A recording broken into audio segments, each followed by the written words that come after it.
because the beginning really was. You need to look back on history to understand what's happening today. And the beginning of the fiat money experiment started in 1913.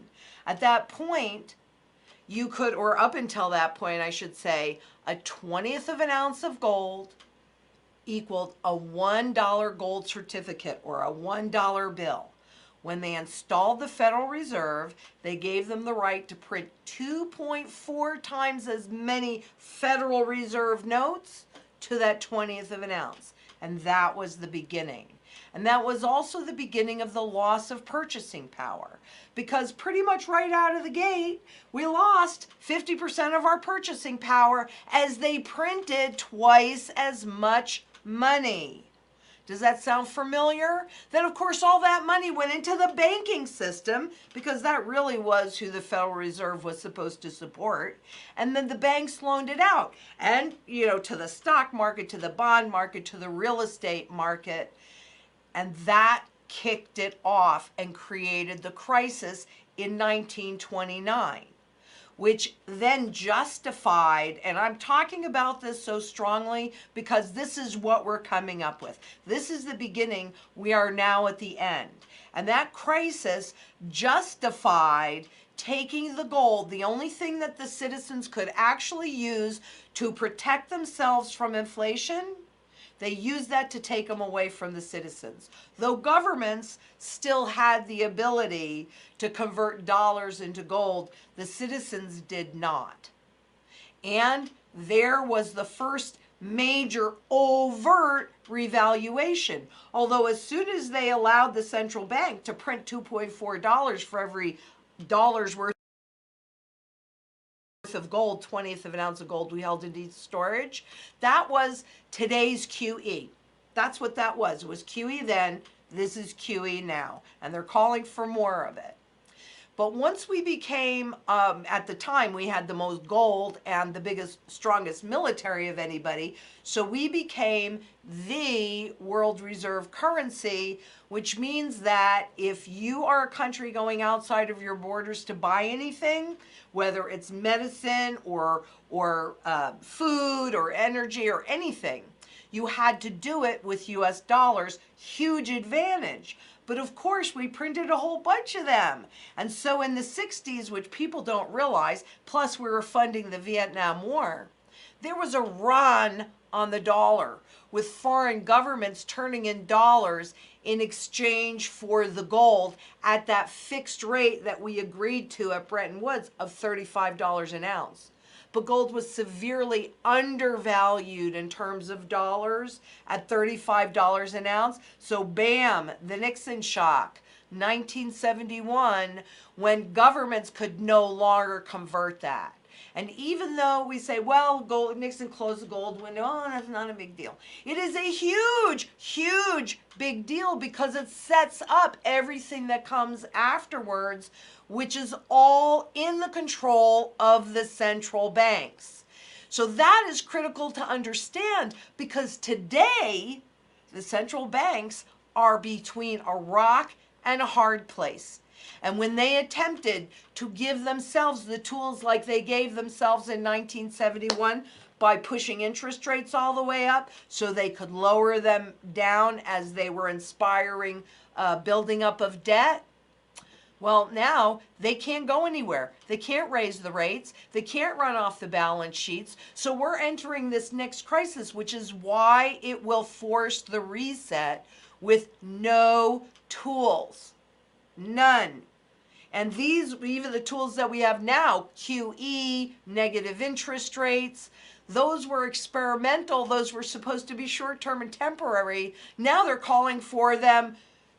Well, in the US, supposedly everything is so fabulous, and they want those kind of tools.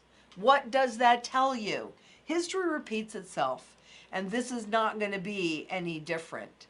Because without that restriction, central bankers in full control, well, we now have less than 4 cents in value out of that original dollar. And this is what that whole purchasing power graph, so follow that link. Take a look at that chart because it shows you, number one, that inflation was built into the system by design. Now look, we work for money. I work for money, you work for money. Now we need some money today to pay our current bills. But if we're trying to save something for the future so that we can retire, and goodness gracious, there's a retirement crisis going on a global basis. Shocker. But can you see how by design that was built into the system? The crisis was built in to the system. And if they can scare you enough, then when they go into this next iteration, then they get to remain in power and do it to you all over again. This is the nominal confusion that I talk about all the time, because the dollar is the same dollar that it was in 1913 and 1971, at least looks wise, and today.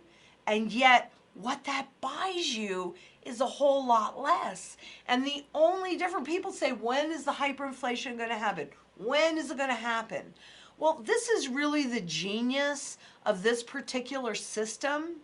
And also, remember, they always want distance from the last crisis. Okay, it became apparent in 2008. Everybody thinks it was resolved.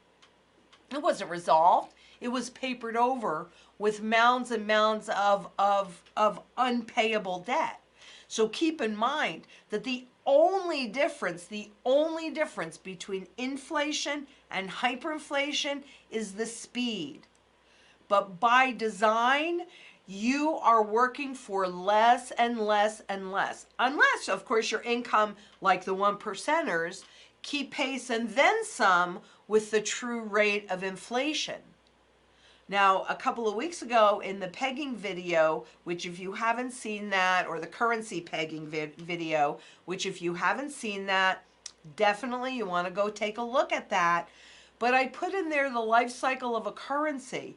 You can see from the life cycle, the purchasing power life cycle of a fiat money currency prior to the central bank taking control. A dollar bought what? 11 loaves of bread. Once they got into power, we've got right now a dollar, according to the BLS numbers, a dollar will buy you not even half of a loaf of bread. But that $1 gold coin, that 20th an ounce, 33.48 loaves of bread. This is why we need to have gold always, not just for a reset, but there needs to always be at least a portion of your wealth held in good money.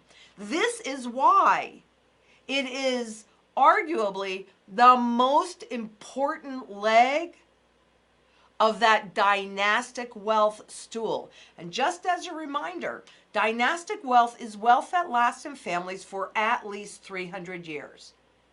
Some people that doesn't matter to, but what you looked at today with the purchasing power and the inflation, I'm going to tell you, we all have to sit and ask ourselves, is this okay with me? If it's okay with you, you know, what can I tell you? Rock and roll hoochie coo. Keep all your wealth in fiat products and don't worry about it, because you're not going to have much to worry about, well, as far as maintaining your wealth, coming pretty shortly, because the reset's already underway. But if it does matter to you, like it matters to me, number one, I can't stand it when people are lied to. There's the evidence of the lie. But number two, I love my children. I love my grandchildren. And I want to leave a legacy so that they are not under somebody else's thumb and being purely a renter, which means that somebody else is always going to dictate how much you're going to spend.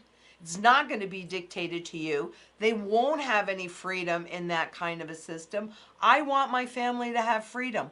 I want them to have choice. So I'm building my portfolio with both silver for barterability and gold for not just wealth preservation, though right now that's the most important thing for me. That's the most important thing. I want to hold my wealth. I had a conversation with somebody this morning who said, well, and I watched the markets go up and here I am accumulating gold and oh my God, maybe I did the wrong thing. What you need to understand that all of this and everything I showed you today and everything that I show you moving forward is about how the governments and the central banks and Wall Street use perception management to nudge you in a certain way. And as scared as people were in 2008, they created that distance. Here we are 11 years later and a whole lot poorer. Although they want you to think everything is so much better because look at how high these markets are. We're going to go to new all-time highs.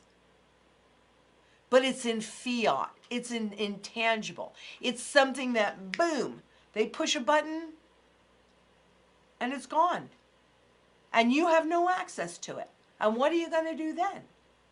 Physical gold in your possession of the system, and I just showed you this, I can't remember when, but that biz money flower, gold and silver, physical,